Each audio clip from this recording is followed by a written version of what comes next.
Сәлематсыздар ма балалар? Сабағымызды бастаймыз. Қазақ тілі 1-ші сынып, 2-ші сабақ сөйлеу не үшін қажет? Балалар, каналға тіркеліп, қоңырау белгісін баса отырыңдар. Бізде 1-ші жаттығуда өлеңді оқы. Ана тілі. Ақыл ойын дананың, ана тілден аламын. Ана тілім ардақты, ақ сүтіндей анамның, дейді балалар. Балалар, бұл сөйлемнің тағы да 2-ші шумағы бар. Қазір оқитын боламыз, балалар. Өсірген ой білімді, сүйем туған тілімді.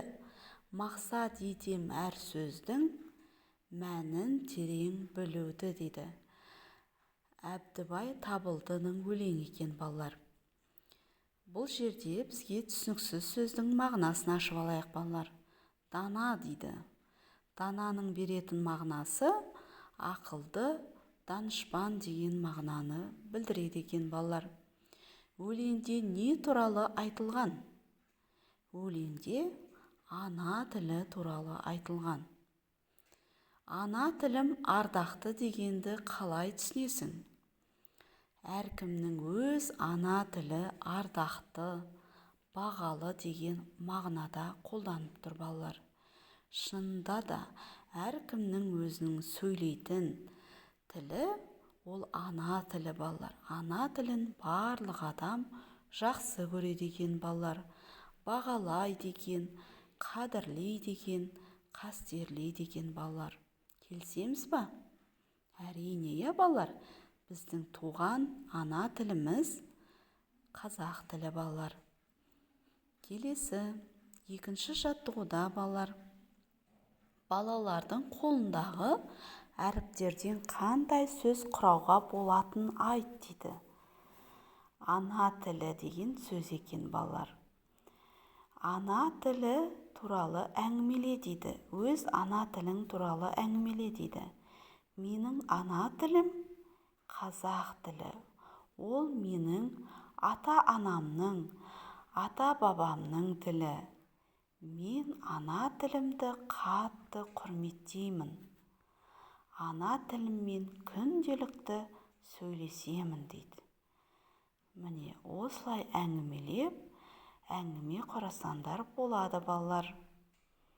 Шынында да біздің туған тіліміз, ана тіліміз ол қазақ тілі екен, балалар. Қазақ тілімен біз отбасымызбен, достарымызбен, мектепке келгенде сыныптастарымызбен, мұғалімімізбен осы қазақ тілінде, яғни өзіміздің ана тілімізде сөйлеседі екенбіз, балалар.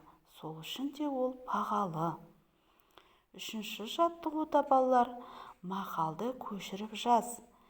Тілге құрмет, елге құрмет, дейді.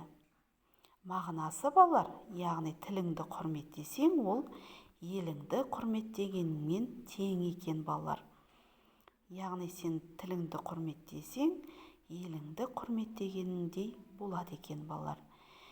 Осы мақалды қатесіз, көркем жазыңдар, балалар.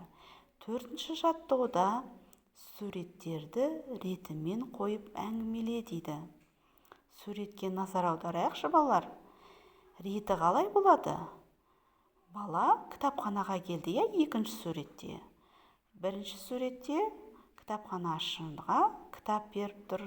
3-ші суретте кітапты қойып тұр. Яғни реті, балалар. 2-шісі 1-шісі болады, 1-шісі 2-шісі болады, 3-шісі, балалар, 3-шісі болады екен. Ал енді осы ретімен қойылған суреттерге, балалар, ретімен біз әңгіме жазайық. Айдос бос уақытында кітапханаға келді.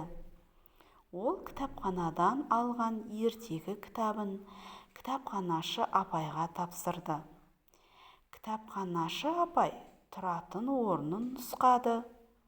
Айдос кітапты апарып орнына қойды. Міне осылай әңгіме құрап жазсаңдар болады, балалар. Балалар, бүгінгі осы сабағымыз аяқталды. каналға тіркеліп қоңырау белгісін баса отырыңдар. Егер тіркеліп алсаңдар, сендерге келесі тапсырмалар оңай табылатын болады балалар. Қош, сау болыңдар.